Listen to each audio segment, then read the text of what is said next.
चाहत तो बस इतनी है, हे कृष्ण, कि आप मुझे इतनी रोशनी दे कि हर अगला कदम साफ साफ देख सकूं। पूरे रास्ते का पता हो यह आवश्यक नहीं, लेकिन हर कदम पर आपकी कृपा से राह मिलती जाए, बस यही मेरी प्रार्थना है।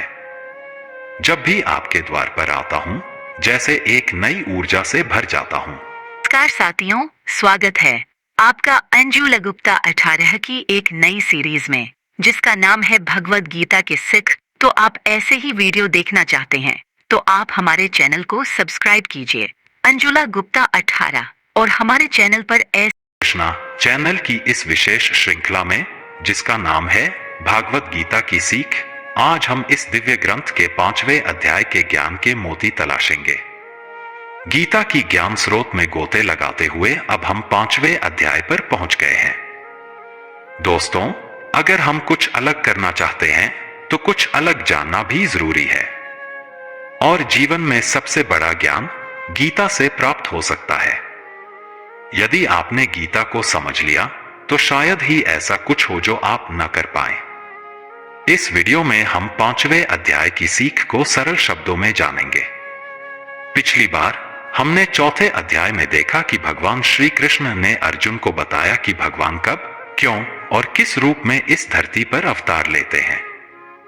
साथ ही यह भी समझाया कि भगवान तक पहुंचने का मार्ग क्या है और ज्ञान के लिए गुरु की शरण में जाने का महत्व क्या है। मित्रों, अगर आप इस चैनल पर नए हैं तो कृपया इसे सब्सक्राइब करें और नोटिफिकेशन को ऑन कर लें, ताकि हर प्रेरणादायक वीडियो सबसे पहले आपके पास पहुंचे। अब 5वें अध्याय में हम जानेंगे कि आत्मा की मुक्ति और भगवत प्राप्ति का सर्वोत्तम मार्ग कौन सा है, अपने जीवन के लक्ष्य को साधने की प्रक्रिया क्या है, और किस तरह से शरीर और मन का आलस्य हमें बाधा देता है और इसका समाधान क्या है। श्री कृष्ण के उपदेशों से मिलने वाला यह मार्गदर्शन जीवन को नई दिशा दे सकता है। तो आइए श्रीमद् भगवद गीता के 5वें अध्याय का अध्ययन करते हैं, जो है कर्म संन्यास योग। दोस्तों, तीसरे अध्याय में हमने देखा कि अर्जुन ने श्री कृष्ण से एक महत्वपूर्ण सवाल किया था, भगवान, अगर ज्ञान योग सरल और श्रेष्ठ है तो मुझे कर्म के मार्ग पर क्यों अग्रसर कर रहे हैं? क्यों मुझे कठिन कर्मों की ओर भेज रहे हैं? अर्जुन को लगा कि ज्ञान योग आसान है, हार में स्वर्ग की प्राप्ति और जीत में महानता मिलती है। यह सुनकर अर्जुन के मन में फिर से संन्यास और कर्मयोग को लेकर संदेह उत्पन्न हो गया। 5वें अध्याय के आरंभ में अर्जुन ने एक बार फिर भगवान श्री कृष्ण से प्रश्न किया, हे कृष्ण, आप कभी तो संन्यास की महिमा का वर्णन करते हैं और कभी कर्मयोग की प्रशंसा करते हैं। इनमें से कौन सा मार्ग श्रेष्ठ और परम कल्याणकारी है? कृपया निश्चित रूप से मार्गदर्शन करें। दोस्तों, जीवन में जब हमें दो विकल्पों में से किसी एक का चयन करना होता है तो स्वाभाविक है कि हम सबसे आसान और सही मार्ग को समझने की कोशिश करते हैं। अर्जुन भी इसी प्रकार उलझन में थे। हे प्रभु, आप कभी संन्यास की बात करते हैं तो कभी कर्मयोग की। कृपया मुझे वह मार्ग बताइए जो मेरे लिए सबसे लाभकारी हो। हम सब भी अक्सर अर्जुन जैसे ही द्वंद्व में पड़ जाते हैं। जैसे अर्जुन को स्पष्टता चाहिए थी, वैसे ही हमें भी संदेह से मुक्त होने की आवश्यकता होती है। प्रभु श्री कृष्ण का मार्गदर्शन अर्जुन के साथ साथ हमारे लिए भी है। श्री कृष्ण ने अर्जुन से कहा, कर्म संन्यास और कर्मयोग दोनों ही कल्याणकारी हैं, लेकिन इनमें कर्मयोग अधिक सरल और श्रेष्ठ है। दोनों मार्ग आपको लक्ष्य तक पहुंचा सकते हैं, लेकिन एक कठिन है, जिसमें नदियां, पहाड़ और बाधाएं हैं, जबकि कर्मयोग का मार्ग सहज है और इसका अनुसरण हर व्यक्ति अपने दैनिक जीवन में निष्ठा और कर्तव्य के साथ कर सकता है। श्री कृष्ण ने स्पष्ट किया, हे अर्जुन, जो व्यक्ति किसी से द्वेष नहीं करता और किसी वस्तु की लालसा नहीं रखता, उसे ही सच्चा सन्यासी कहा जा सकता है। ऐसा व्यक्ति कर्मयोग के पथ पर भी अपने जीवन में संतुलन और शांति पा सकता है। तो मित्रों, इस ज्ञान के माध्यम से हम समझ सकते हैं कि कर्मयोग की राह पर चलकर भी संन्यास की स्थिति प्राप्त की जा सकती है। यही भगवान श्री कृष्ण का उपदेश है, एक ऐसा मार्ग जो कर्म करते हुए भी संन्यास का आनंद देता है। जो व्यक्ति इच्छाओं और क्रोध से मुक्त हो जाते हैं वे संसार के बंधनों से स्वतः ही मुक्त हो जाते हैं।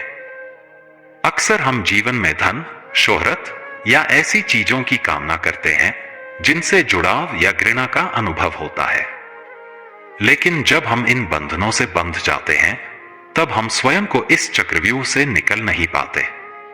भगवान श्री कृष्ण कहते हैं कि यदि आप सभी इच्छाओं और घृणा से ऊपर उठ सकें तो आप एक सच्चे कर्मयोगी बन सकते हैं जिसे वास्तविक सन्यासी माना जाएगा। कृष्ण कहते हैं कुछ लोग सन्यास और कर्मयोग को अलग अलग मानते हैं और सोचते हैं कि दोनों का फल भी अलग है, लेकिन यह समझ केवल अज्ञानियों की है। दरअसल सन्यास और कर्मयोग दोनों ही परमात्मा तक पहुंचने के मार्ग हैं जिसमें अंततः हमें मिल जाना है। सच्चा सन्यासी वही है जो अपनी भावनाओं पर विजय पा चुका है, जो अच्छे और बुरे दोनों को समान दृष्टि से देखता है। ऐसे लोग जो कर्मयोग के मार्ग पर चलकर भी भगवान को प्राप्त करना चाहते हैं गलत नहीं है। असली निर्णय आपके हाथ में है कि आप अपने लिए कौन सा मार्ग चुनते हैं। श्री कृष्ण कहते हैं परमधाम को प्राप्त करने का अवसर ज्ञानयोगियों और कर्मयोगियों दोनों को समान रूप से मिलता है। बुद्धिमान को यह समझना चाहिए कि ज्ञान और कर्म एक ही मंजिल तक पहुंचाते हैं। यह उन लोगों के लिए है जो यह मानते हैं कि केवल भगवान की पूजा ही साधना है और सांसारिक कर्मों का त्याग ही भक्ति है। श्री कृष्ण स्पष्ट करते हैं कि यह पाखंड से अधिक कुछ नहीं। असल में ज्ञान योग और कर्मयोग दोनों ही सही रास्ते हैं और हमें इनमें से कोई भी चुनकर अपने लक्ष्य तक पहुंच सकते हैं। श्री कृष्ण कभी भी परिवार छोड़ने या कर्तव्यों से भागने की बात नहीं करते। वे कहते हैं हे महाबाहु, संन्यास कठिन है और दुखदायी भी हो सकता है, किंतु कर्मयोग से ही साधक को जल्दी सफलता मिलती है। श्री कृष्ण अर्जुन को समझाते हैं कि यदि संन्यास में भी कर्मयोग का सहारा नहीं लिया तो सच्चाई को जान पाना मुश्किल है। सच्चाई को जानने के लिए सबसे पहले अहंकार का त्याग करना होगा। अहंकार जो यह कहता है मैं ही सब कुछ कर रहा हूं, इसे छोड़ना महत्वपूर्ण है। इसे छोड़ने का तरीका यह है कि आप अपनी इंद्रियों को नियंत्रण में रखें, फल की इच्छा को त्यागें और अपने हर कर्म को भगवान को अर्पित कर दें। यही कर्मयोग का सार है। यदि ज्ञानयोग में भी आपको यही करना है तो क्यों न सीधे कर्मयोग को अपनाकर अपने लक्ष्य की ओर बढ़ा जाए। श्री कृष्ण का यह मार्गदर्शन जीवन को न केवल सार्थक बनाता है बल्कि संसार के सभी बंधनों से भी हमें मुक्त करता है। योगयुक्त व्यक्ति जिसने आत्मा को शुद्ध कर लिया हो और जिसने अपनी इंद्रियों पर विजय प्राप्त कर ली हो, ऐसे कर्मयोगी संसार के बंधनों में बंधे बिना सभी कर्म करते हुए भी मुक्त रहते हैं।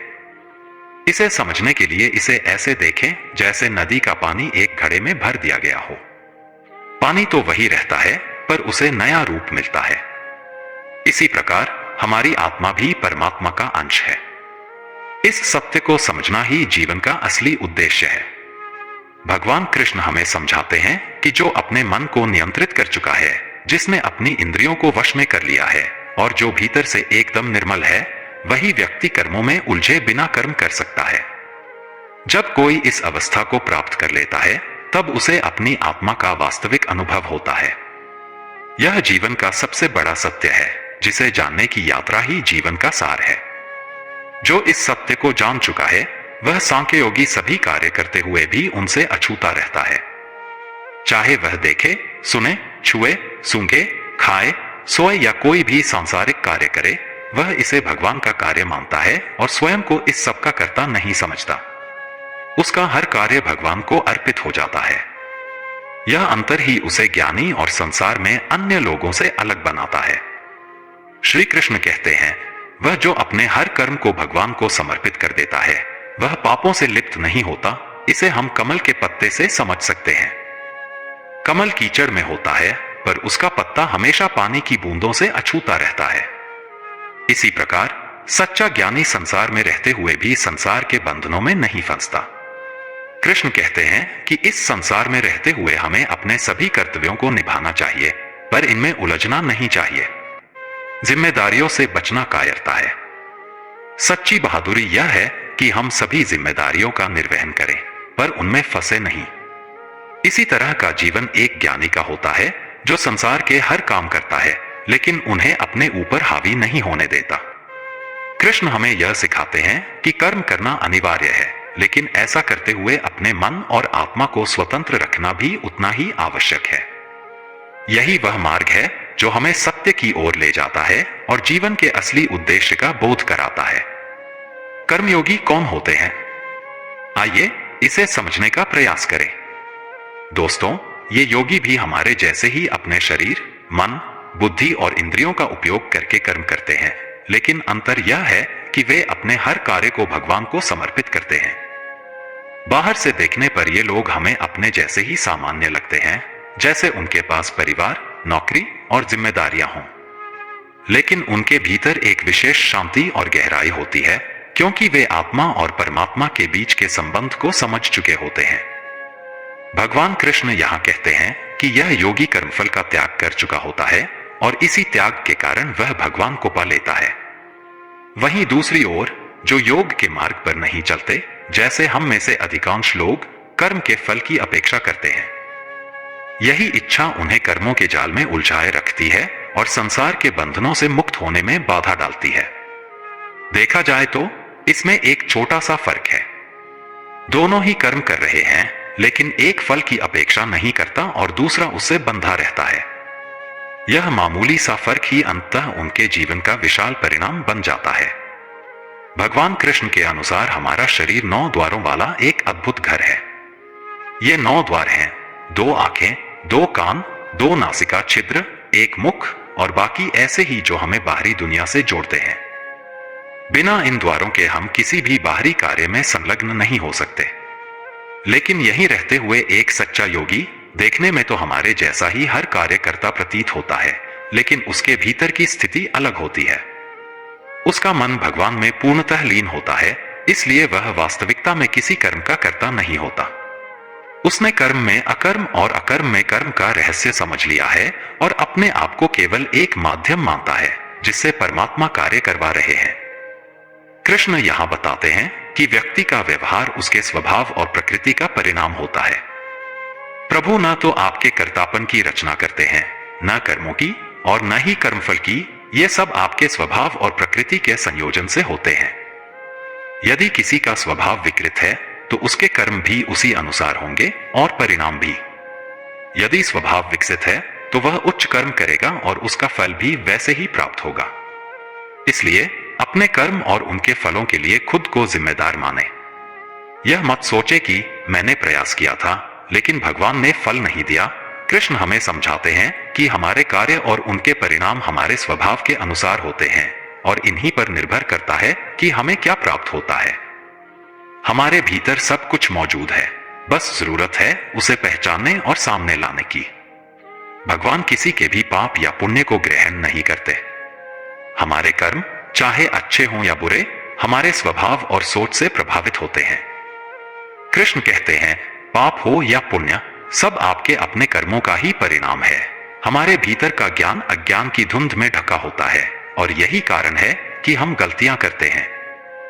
अगर हम इस अज्ञान को हटाकर आत्मा के ज्ञान को पहचान लें तो उसके बाद हम सही दिशा में ही आगे बढ़ते हैं। जैसे गहरी रात में अंधकार रहता है और सूरज उगते ही सब कुछ साफ हो जाता है, उसी प्रकार जब हमें अपनी आत्मा की सच्चाई समझ में आती है और हम उसे परमात्मा का अंश मानते हैं तो एक नया उजाला हमारे जीवन में आता है। यह एक नए सवेरे की तरह होता है। लेकिन ध्यान रखें, पहले हमें यह स्वीकार करना होता है कि हमें सब कुछ नहीं पता। यही सोच ज्ञान के द्वार खोलती है, वरना हम अज्ञान में ही फंसे रहेंगे।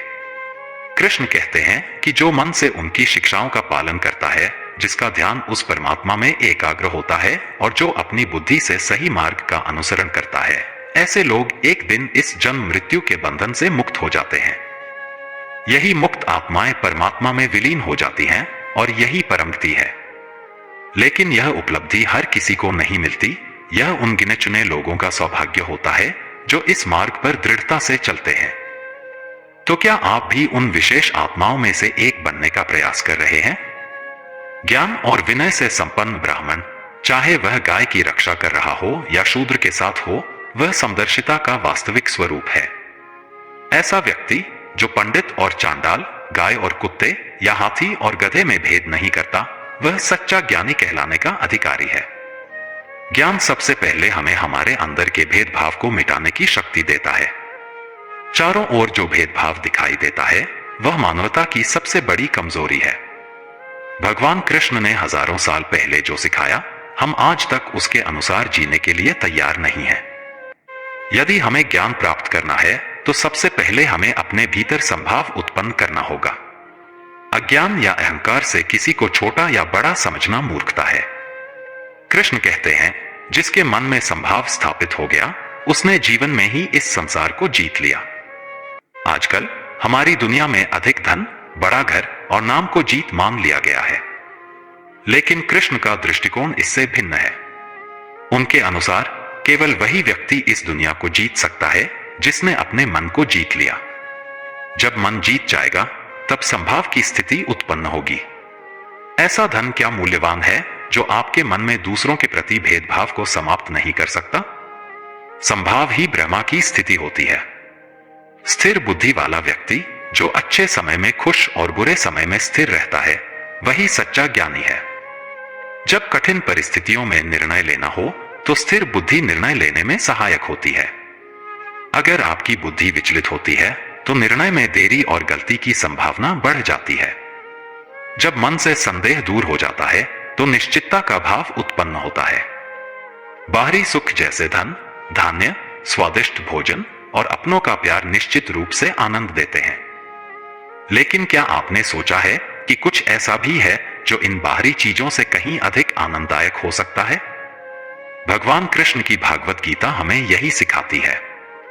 सच्चा ज्ञानी वही है जिसे अपने अंदर के अनुभवों से अधिक आनंद मिलता है। ऐसा आनंद जिसे हम सोच भी नहीं सकते, वही ज्ञान का असली फल है। क्या आप उस आनंद को पाने का प्रयास करेंगे? इंद्रियों का सुख भोगते समय जैसे आंखें देखती हैं, कान सुनते हैं, जीभ स्वाद लेती है और त्वचा स्पर्श करती है, हम समझते हैं कि हमें आनंद मिल रहा है, लेकिन क्या वास्तव में यही सुख है? भगवान कृष्ण हमें बताते हैं कि इन इंद्रियों के भोग ही असल में हमारे दुखों का कारण है। हमें यह समझने की आवश्यकता है कि इन भौतिक सुखों का आनंद क्षणिक है और अंततः नाशवान है। कृष्ण ने एक सरल परीक्षण का उल्लेख किया है।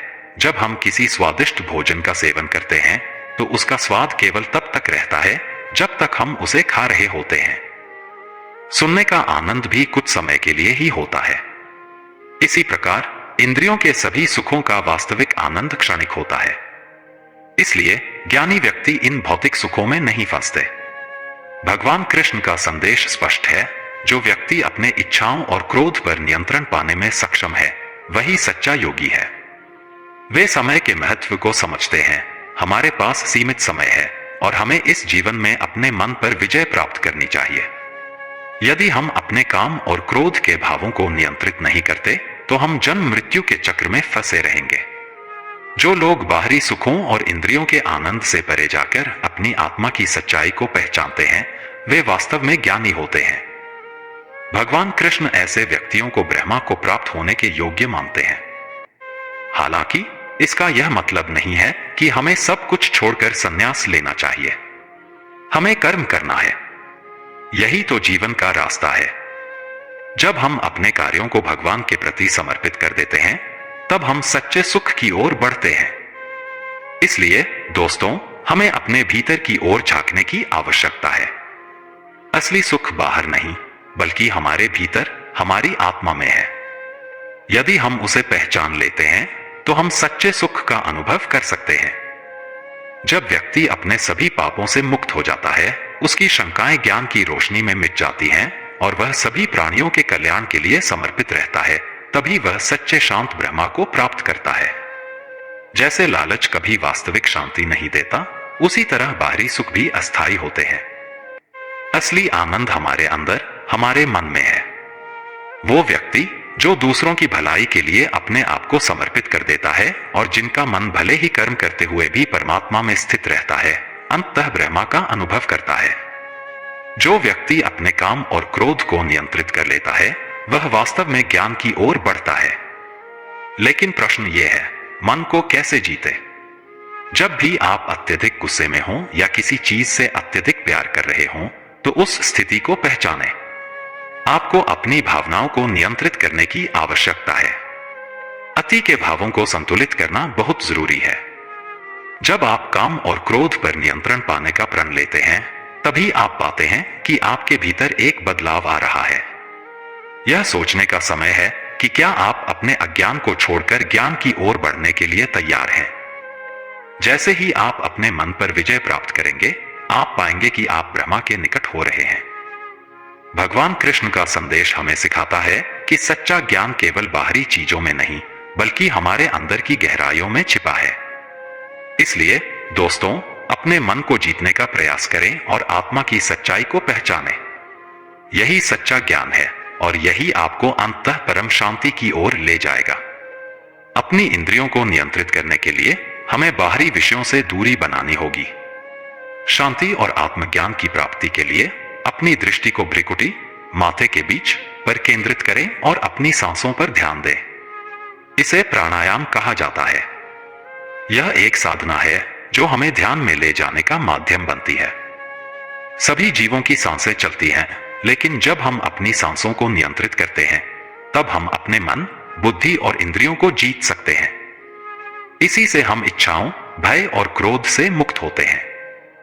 यही मुक्ति का मार्ग है।